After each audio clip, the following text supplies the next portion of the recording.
وہ سرورے کشورے رسالت جو عرش پہ جلوگر ہوئے تھے، نئے نرالے طرب کے ساما عرب کے مہمان کے، اور شب اسرا کے آگے بولو، شب اسرا کے دولہا پہ نوشے بزم جنت پہ لاکھوں سلام۔ اللہ سلامت رکھے آپ کو۔ اللہ تعالیٰ نے قرآن میں ارشاد فرمایا، سبحان الذی اسری بعبدی، پاک ہے وہ ذات جو اپنے بندے کو عظمت والی رات کے تھوڑے سے حصے میں مسجد حرام سے مسجد اقصی تک لے گئی۔ کون سی مسجد اقصی؟ الذی بارکنا حولہ، جس کے چاروں طرف اللہ نے برکت رکھی۔ کیوں؟ لنریہ من آیاتنا، تاکہ ہم اپنے اس بندے کو اپنی نشانیاں دکھائیں۔ انہ هو السمیع البصیر، یقیناً وہ خوب سننے والا دیکھنے والا۔ غور فرمائیے گا، بہت سنجیدگی سے اپنی بات کو آپ تک پہنچاؤں گا۔ میں اکثر کہتا ہوں کہ واقعہ معراج ہمیشہ سنجیدگی سے لوگوں کو سمجھانا چاہیے تاکہ بات اچھی طرح ذہن و دماغ میں بیٹھ جائے۔ اللہ تعالیٰ نے اپنے محبوب علیہ السلام کو بے شمار خوبیاں عطا فرمائی، بہت سارے معجزات عطا فرمائے۔ ان معجزات میں سے ایک معجزہ معجزہ معراج مصطفیٰ ہے۔ بیٹا غور ہے، قریب بیٹھ کر کے اتنا دور نہ دیکھیں، مجھے دیکھیں، توجہ ہے آپ کی؟ اللہ تعالیٰ نے اپنے محبوب علیہ السلام کو معراج کرائی کیوں؟ حکمت سنیے گا، اللہ تعالیٰ نے اپنے محبوب کو معراج کرائی کیوں؟ وجہ کیا ہے؟ وجہ اصل میں یہ ہے، بہت ساری حکمتیں بیان کی گئی مگر ایک حکمت آپ کے سامنے رکھ رہا ہوں۔ اللہ تعالیٰ نے اپنے محبوب کو معراج اس لیے کرائی، کس لیے کہ پہ آئیے حضرت موسیٰ علیہ نبینا وعلیہ السلام کا واقعہ سنتے ہیں۔ پہلے ایک مثال دے دوں آپ کو تاکہ بات آسانی سے بیٹھ جائے۔ یہ حضرت مولانا محبوب صاحب بیٹھے، برابر میں مولانا رفیق صاحب بیٹھے۔ میں نے چاہا کہ ان کو کوئی خطرناک چیز دکھائی جائے، مثال کے طور پر ایک سانپ جس کے ہم نے منہ سے دانت نکال لیے زہر کے، اب وہ کاٹتا نہیں ہے، بس خالی جسم پہ آ کے چڑھ جاتا ہے۔ اور آسان کر دیتا ہوں، آپ نے حضرات اولیاء کی کرامتیں سنی ہوں گی، انہی میں ایک ولی کامل شاہ ولایت سرکار امروہہ شریف میں تشریف فرما ہے۔ وہاں جائیے، کرم نوازی دیکھیں ان کی، وہاں کوئی بھی بچھو اٹھائیں گے کبھی کاٹے گا نہیں۔ میں بھی پچھلی سال گیا اسی شہر امروہہ میں تقریر کرنے کے لیے، میں نے بھی ایک بچھو اٹھا کے اپنے ہاتھ پہ رکھا، الحمدللہ ڈنک والا ہوتے ہوئے بھی کاٹ نہ سکا، اس لیے کہ اس ولی نے اس کے ڈنک کو جکڑ کے رکھا تھا اور بتا دیا تھا ہمارے وفاداروں کو کاٹا نہیں جاتا ہے۔ اب توجہ فرمائیے گا، مجھے پہلے خطرہ محسوس ہوا، ڈر لگا، مجابر کے لڑکے نے کہا پہلے میں رکھ لیتا ہوں، تو اس نے اپنے ہاتھ پہ رکھا، پھر میرے ہاتھ پہ رکھ دیا، میں نے ڈرائیور کے ہاتھ پہ رکھا۔ بہرحال خطرناک چیز دکھانے کے لیے پہلے قریب لے جایا گیا، اس کے بعد دکھا دیا گیا۔ اب میں بار بار جاؤں گا، اپنے ہاتھ پر اسی بچھو کو رکھوں گا، مگر مجھے ڈر نہیں لگے گا۔ کیوں نہیں لگے گا؟ مجھے ایکسپیرینس ہو چکا ہے، میں اس کی ہولناکیوں کو دیکھ چکا ہوں، میں اس کے نقصانات کو اور اس کی وجہ سے جو خوف طاری ہوتا ہے وہ سارا خوف میرا جا چکا ہے۔ بلا تشبیہ و تمثیل آئیے حضرت موسیٰ علیہ نبینا علیہ السلام ہے، رب نے فرمایا وما تلکا بیمینک یا موسیٰ، اے موسیٰ تیرے ہاتھ میں کیا ہے؟ حضرت موسیٰ کے پاس ڈنڈا تھا، ڈنڈا۔ حضرت موسیٰ نے کہا قال ہی عصایا اتوکل علیہا واہش بہا علی غنمی ولی فیہا معارب اخری۔ اللہ رب العزت نے پوچھا موسیٰ تیرے ہاتھ میں کیا ہے؟ آپ نے کہا مولا یہ میرا ڈنڈا ہے، میں اس ڈنڈے سے پتے جھاڑتا ہوں، جس سے میں ہلا کر پتے جھاڑ کر اپنے جانوروں کو چارہ دیا کرتا ہوں، اور اس سے میں اور بھی بہت سارے کام لیتا ہوں۔ ہاتھ میں کیا تھا حضرت موسیٰ کے؟ اونچا بولو ڈنڈا۔ کیا تھا؟ اونچا بولیے ڈنڈا تھا۔ حضرت موسیٰ نے اس کا ریزن بھی بیان کر دیا، اس سے جو نیڈس اور ضرورتیں تھی، آوشکتائیں تھی، وہ بھی بتا دی۔ اس کے بعد اب اللہ کو چونکہ ایک معجزہ ان ان کے ہاتھ پر ظاہر کرنا تھا، اس لیے رب نے فرمایا موسیٰ دل مطمئن ہے نا، ہاتھ میں کیا ہے؟ کہا ڈنڈا ہے۔ میں نے کہا حضرت مولانا محبوب صاحب کو رومال دیا، میں نے کہا بولیے کیا ہے؟ کہنے لگے رومال ہے۔ تھوڑی دیر کے بعد رومال بچھو بن گیا۔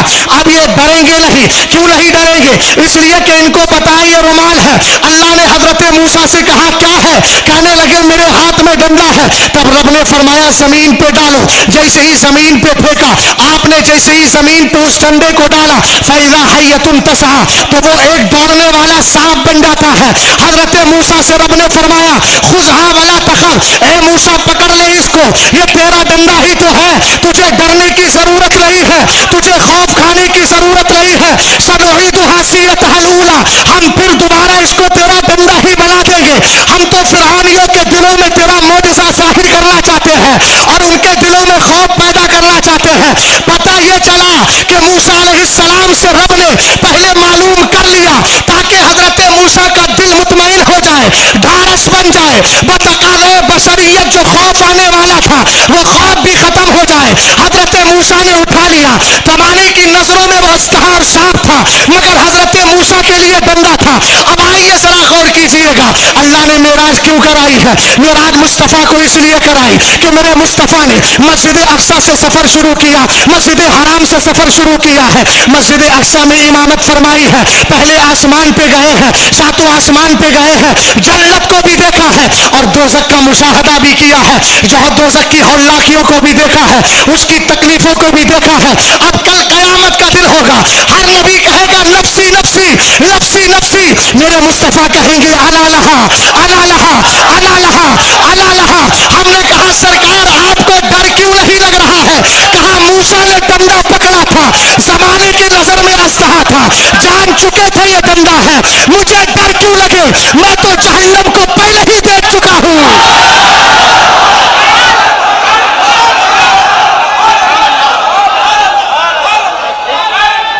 توجہ ہے؟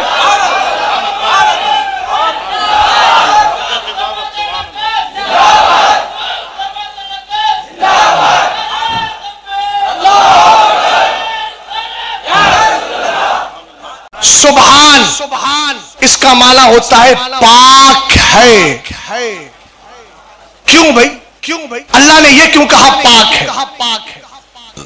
وجہ یہ ہے کہ اصل میں اس میں مشرکین کا رد ہے جو سرکار کے معراج کا انکار کرتے ہیں۔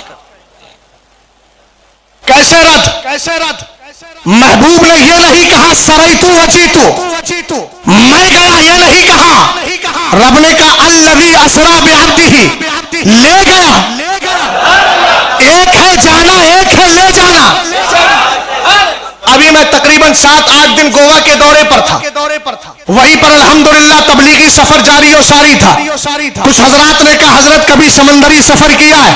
میرے دل میں شوق پیدا ہوا کہ سفر کرے، مگر زندگی میں پہلی بار، تو میں گیا نہیں، مجھے کشتی والا لے کر کے گیا، 16-17 کلومیٹر اندر لے گیا۔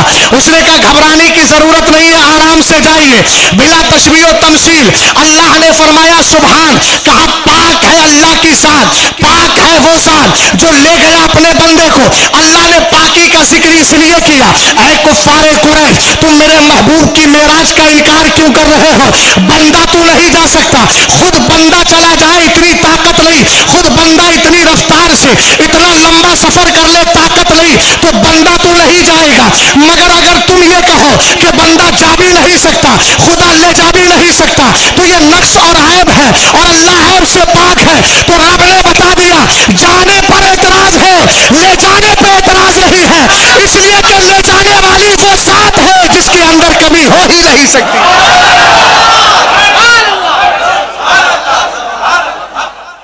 اگلا جملہ سنیں، الذی اسری بعبدہ، اللہ نے الذی فرمایا، الذی وہ جو کا ترجمہ کرتے ہیں وہ، اسے انگلش میں بولتے ہیں دیٹ، ہے نا؟ اردو میں وہ جو، تو وہ جو سے سمجھ میں نہیں آیا نا، نقطہ دے رہا ہوں ذہن کو حاضر رکھیے گا اور بالکل یہ سمجھیے گا کہ جیسے ایک استاد اپنے شاگردوں کو پڑھا رہا۔ میں تقریر کے جوہر نہیں دکھا رہا ہوں بلکہ بات سمجھا رہا ہوں۔ اللہ نے فرمایا الذی اسری بعبدی، وہ جو اب یہاں اللہ چاہتا تو اپنا نام بھی ذکر فرما دیتا، سبحان الذی اسری بعبدی یہ فرمایا گیا، سبحان اللہ الذی نہیں کہا گیا۔ اللہ نے اپنے نام کا ذکر کیوں نہیں کیا؟ اس لیے نہیں کیا کہ جب سبحان بولا جائے پاک ہے وہ، تو کہا انسان سن کر کے فوراً شوق پیدا کرے، ایک دم توجہ اپنی بڑھائے، کون ہے پاک، کون ہے پاک، کون ہے پاک۔ جب یہ کون کی بولی ہو تو رب قدیر خود کرم فرمائے، بتا دوں کون ہے۔ اگر میری معرفت اور جان پہچان حاصل کرنا چاہتے ہو، تم چاہتے ہو رب کی پہچان ہو جائے، پاک ہے وہ جو، پاک ہے وہ جو، کون ہے پاک؟ تو کہا میری پاکی، اپنی پاکی جو بیان کر رہا ہوں، اور وہ جو کہہ کر کے بیان کر رہا ہوں۔ اگر وہ جو کو سمجھنا چاہتے ہو، یعنی اللہ کی معرفت حاصل کرنا چاہتے ہو، تو لو سنو، میں اپنی پہچان کرائے دیتا ہوں، میں وہ ہوں اسری بعبدہ، جو اپنے محمد کو معراج پہ لے کر کے چلا گیا ہوں۔ اے میرے رب، تو نے پہچان بھی کرائی تو اپنے محبوب کے وسیلے سے۔ نہیں سمجھے بات؟ مثال سمجھ، میں اس وقت حیدرآباد میں، اور 2-4 دن کے لیے مجھے رکنا ہو، اور مجھے کچھ منگوانا ہے، کوئی چیز منگوانا ہے، تو میں ایڈریس کس کا دوں؟ ارے بولو، میں کہوں گا کہ حیدرآباد مرکز اہل سنت، اس لیے کہ لوگ مجھے جانتے نہیں، اس جگہ کو جانتے ہیں، یا مجھے جانتے ہیں مگر میں ان کو مل نہیں پاؤں گا، اور مجھے وہ دینا چاہ رہے ہیں، تو میں نے اس جگہ کا ایڈریس دے دی۔ بلا تشبیہ تمثیل سمجھیے گا۔ اللہ نے کیا فرمایا؟ سبحان الذی، پاک ہے وہ ذات۔ اب لوگوں نے کہا کون ذات، کون ذات، کون ذات، کون ذات؟ تو اللہ نے اپنی پہچان کرا دی، وہ جو اپنے بندے کو لے گیا، راتوں رات لے گیا۔ اب کس کو لے کر کے گیا؟ اپنے بندے محمد عربی کو لے کر کے گیا۔ رب نے اپنے بندے محمد عربی کا ذکر کر کے دنیا والوں کو بتا دیا، اگر میری پہچان حاصل کرنا چاہتے ہو تو محمد عربی کے در سے جڑ جاؤ۔ اسی لیے بریلی کا امام کہتا ہے، بخدا خدا کا یہی حدر، نہیں اور کوئی مفر مکر، جو وہاں پہ ہو یہی آ کے ہو، جو یہاں نہیں تو وہاں نہیں۔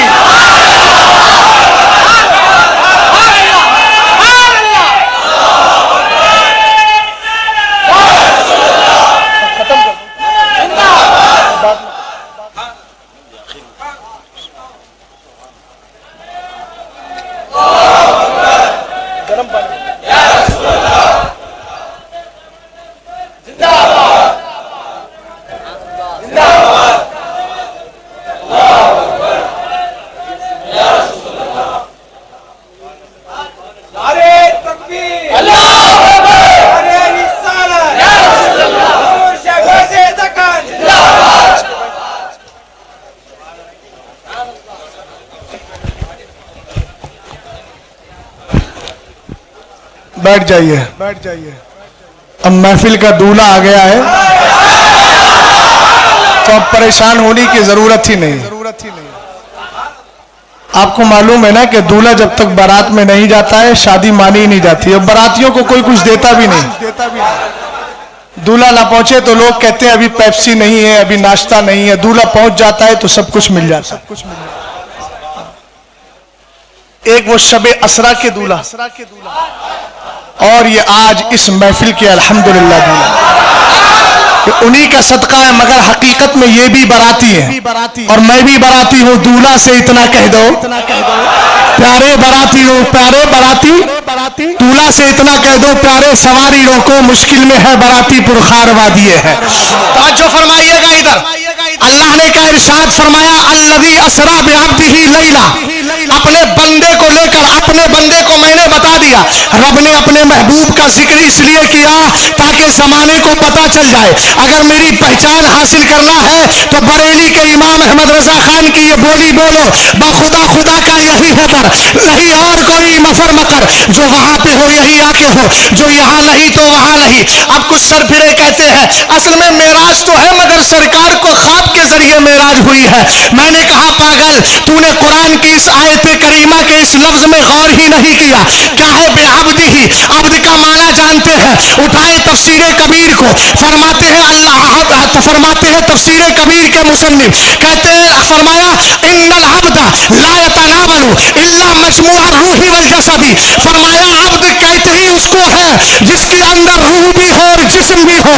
پتا چلا اللہ نے مصطفیٰ کریم علیہ السلام کو محض خواب والی معراج نہیں کرائی ہے, جسم والی معراج بھی عطا فرما دی ہے. اچھا ایک دلیل اور سنیا. رات میں نے خواب دیکھا. ارے دیکھا نہیں, رات میں نے خواب دیکھا ہے کہ میں ہندوستان کا چیف منسٹر بن گیا. کسی کو کوئی ڈاؤٹ, کوئی شک, کوئی اعتراض, کوئی دل میں ہچکچاہٹ, کل کو اضطراب, بے چینی؟ بھئی آپ بھی تو دیکھ لیتے ہیں کہ آپ پوری دنیا کے بادشاہ بن گئے, تو آپ نے کون سا کمال کیا؟ اب بد عقیدہ سے پوچھو, اگر سرکار کی معراج خواب کی معراج تھی تو ابو جہل تجھ جیسا پاگل نہیں تھا. جو خواب کی معراج پر اعتراض کرتا, ابو لہب تجھ جیسا پاگل نہیں تھا, پاگل تھا مگر تجھ جیسا پاگل نہیں. وہ خود اعتراض کر رہا ہے. خواب کی بات پر اعتراض نہیں ہوتا ہے. مصطفیٰ کی ذات پر چونکہ جسمانی معراج تھی, یہ مشرکین بھی جانتے تھے. خواب پر کوئی اعتراض نہیں ہوتا ہے, اگرچہ انکار انہوں نے کیا مگر وہ کہتے تھے محمد عربی خواب والی معراج کا ذکر نہیں کر رہے ہیں, جسم والی معراج کا ذکر کر رہے ہیں. اچھا ایک دلیل دے رہا ہوں. یہ تو میں نے عقلی دلیل دی, نقلی دلیل بھی سنو. قرآن فرماتا ہے وَمَا جَعَلْنَا الرُّؤْيَا الَّتِي أَرَيْنَاكَ إِلَّا فِتْنَةً لِلنَّاسِ. رات کو اس بندے نے خواب میں دیکھا کہ میں روس کے ساتھ شریک ہو گیا ہوں اس ملک کے لیے. سمجھ گئے نا؟ اور بم لے کر کے جا رہا ہوں. صبح کو اٹھا کہ بھائی میں بھی شریک ہوں اس جنگ کے اندر. سامنے والا کہے گا دیکھ لے پیٹ تو خراب نہیں ہے, اس لیے کہ کچھ لوگوں کے پیٹ زیادہ خراب ہوتے ہیں تو خواب بھی زیادہ نظر آتے ہیں. یہ میں نہیں کہتا, اعلیٰ حضرت فرماتے ہیں خواب دکھنے کی 3 وجہ ہے. رب کی طرف سے خواب, شیطان کی طرف سے خواب, جو سوچا اسی کو سوچ کر کے آدمی سو گیا, دکھ گیا اس کو. اور تیسرا ادغاث و احلام جو کہا جاتا ہے, جس کو پیٹ کی خرابی کی وجہ سے خواب نظر آتے ہیں. ہم نے کہا پیارے ذرا غور کر, اگر یہ رات میں کوئی خواب دیکھے, صبح کو آ کے بیان کرے, نہ ان کو اعتراض نہ ان کو اعتراض, نہ ان کے لیے آزمائش نہ ان کے لیے آزمائش. رب نے فرمایا وما جعلنا الرؤيا التي, ہم نے نہ کیا وہ دکھاوا جو ہم نے دکھایا اپنے محبوب علیہ السلام کو, مگر اس لیے کہ الا فطرۃ للناس, تاکہ لوگوں کو آزمائش میں ڈالا جائے, اچھے اور برے کی پہچان ہو جائے, حق و باطل کی پہچان ہو جائے, وفادار و غدار کی پہچان ہو جائے. ابھی میں نے ایک جملہ بتایا تھا, شب معراج کو رات میں اس لیے رکھا گیا تاکہ منافق اور مومن کے درمیان فرق کر دیا جائے, پتا چل جائے ماننے والے مومن ہیں اور نہ ماننے والے منافق ہیں. اللہ نے سرکار کو معراج کرائی ہی اس لیے تھی, پتا چلا یہ خواب والی معراج نہیں تھی, یہ جسم والی معراج تھی, تاکہ سرکار علیہ السلام کی معراج کے بعد لوگوں کو آزمائش میں ڈالا جائے. جو دل سے مان لے وہ جنت کا حقدار ہو جائے, جو انکار کرے وہ جہنم کا حقدار بن جائے. حضرت عبداللہ ابن عباس کہتے ہیں, فرمایا ہیا رؤیا عین التی اریہا رسول اللہ صلی اللہ تعالی علیہ وسلم لیلۃ اسری be, وزاد Abu Saeed Haya list رؤیا منام. حضرت عبداللہ ابن عباس کہتے ہیں یہ آنکھ والا دیدار تھا, یہ آنکھ سے دیکھے ہوئے جلوے تھے جو اللہ نے اپنے محبوب کو عطا فرمائے. حضرت سعید نے اتنا بڑھایا, یہ خواب والے جلوے نہیں تھے, بیداری والے جلوے تھے. اونچا بولے, تھک گئے آپ, بات سمجھ گئے آپ. تو سرکار کی معراج جسم والی بھی خواب والی بھی دونوں بولی ہوگا. سنیوں کا عقیدہ یہی ہے کہ سرکار کی معراج جسمانی بھی ہے, خواب والی بتاؤں گا ابھی. اچھا بدعقیدہ بہت چاروں طرف سے نکال کے لایا, چونکہ اس کی مثال کیا ہے, بالکل مکھی کی طرح. آپ دیکھ رہے ہیں حضرت علامہ سہیل صاحب قبلہ کو, بڑا نورانی چہرہ, لیکن جسم میں کہیں کوئی پھنسی نکلی تو مکھی کیا کرتی ہے, نورانی چہرے کو چھوڑ کر, جسم کو چھوڑ کر پھنسی کی گاتی. یہی غداروں نے کیا ہے, سرکار کی ساری خوبیاں بھول جاتے ہیں. ہم تو یہی کہتے ہیں تیرے تو وصف عیب تناہی سے ہے بری. حیران ہوں میرے شاہ میں کیا کیا کہوں تجھے. تو انہوں نے کہا دیکھو, اب وہ بات تو صحیح ہے مگر استدلال کیا, بات پوری نہیں بتائی. یا ایھا الذین آمنوا لا تقربوا الصلاۃ لا تقربوا الصلاۃ لا تقربوا الصلاۃ, ایمان والو نماز کے قریب مت جاؤ. میں نے کہا پاگل آگے تو پردے وانتم جنبان, تاکہ بات سمجھ میں آ جائے کہ ناپاکی کی حالت میں مت جاؤ. آدھی بات کیوں کہتا ہے, اس نے فوراً کہا دیکھو ام المومنین عائشہ صدیقہ رضی اللہ تعالی عنہا, چونکہ ان کا فرمان اپنی جگہ صحیح ہے مگر یہ بدبخت اس کو غلط طور پہ استعمال کر رہا ہے. حضرت عائشہ فرماتی ہے واللہ ما فقدت جسد رسول اللہ صلی اللہ تعالی علیہ وسلم. پیارے میری طرف توجہ کرنا, حضرت عائشہ کی دلیل لے کر کے آیا. حضرت عائشہ فرماتی ہے معراج کی رات میں نے سرکار کا جسم نہیں کھویا, مطلب یہ ہے کہ معراج کی رات سرکار کا جسم میرے پاس موجود رہا. ان کے کہنے کا مطلب یہ ہے کہ سرکار کی معراج جسم کے ساتھ نہیں ہوئی. حضرت امیر معاویہ بھی بولے انہا رویا صالحہ, یہ سرکار کا سچا خواب تھا. اب ان دونوں عبارتوں کو باتوں کو پیش کر کے کہتا ہے دیکھو حضرت عائشہ کا بھی عقیدہ یہی, حضرت امیر معاویہ کا بھی عقیدہ یہی. ہم نے کہا عقیدہ یہ نہیں ہے جو تو کہہ رہا ہے بلکہ بات کیا ہے سن. ہم نے کہا اعلیٰ حضرت کیا فرماتے ہیں, کتاب کا نام منبہ المریہ بوصول الحبیب الی العرش والرؤیا. میرے امام فیصلہ کرتے ہیں ایک روایت کو پیش کر کے عن ابن عباس رضی اللہ تعالی عنہما انہ کان یقول ان محمدا رأى ربہ مرتین مرۃ ببصرہ ومرۃ بفؤادہ.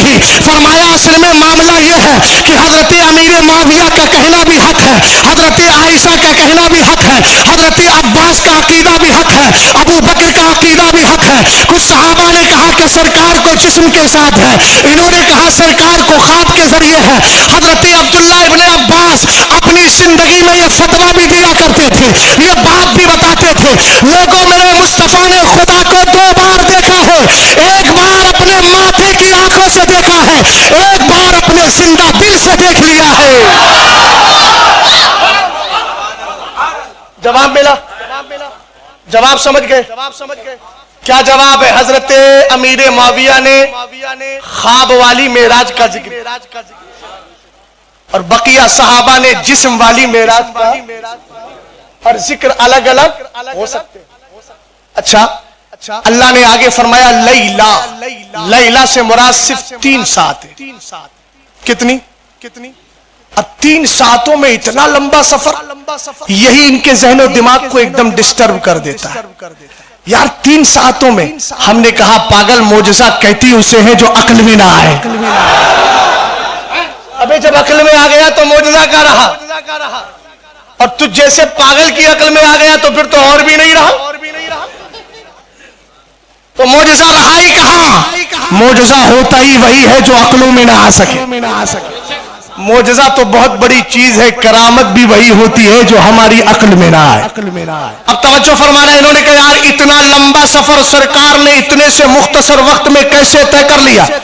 بولے سرعت, تیزی, اسپیڈ ہمیں سمجھ میں نہیں آتی. ایک دلیل دے رہا ہوں, بہت آسان دلیل دے کر کے جا رہا ہوں, سمجھ لیجئے گا. پوری زندگی الحمدللہ اگر دلیل کو ذہن میں بٹھا لیں گے, بدعقیدہ ماتھا پچی کرتے کرتے مر جائے گا, مگر آپ کبھی عقیدہ معراج مصطفیٰ سے پھر نہ سکیں گے. اس کو دل میں بسائے رکھیں. یہ ہمارے بھائی بیٹھے, شادی ہو گئی, ہاں کتنے دن ہو گئے, 4 سال ہو گئے. 4 سال پہلے شہباز دکن کے مرید یا کسی اور پیر مرشد کے, حضور شہباز دکن کے مرید کار تاج الشریعہ کے, الحمدللہ دونوں ذاتیں ایک دوسرے سے محبت کرنے والی. نہریں الگ ہیں, سمندر سب کا ایک ہی جگہ ملتا ہے.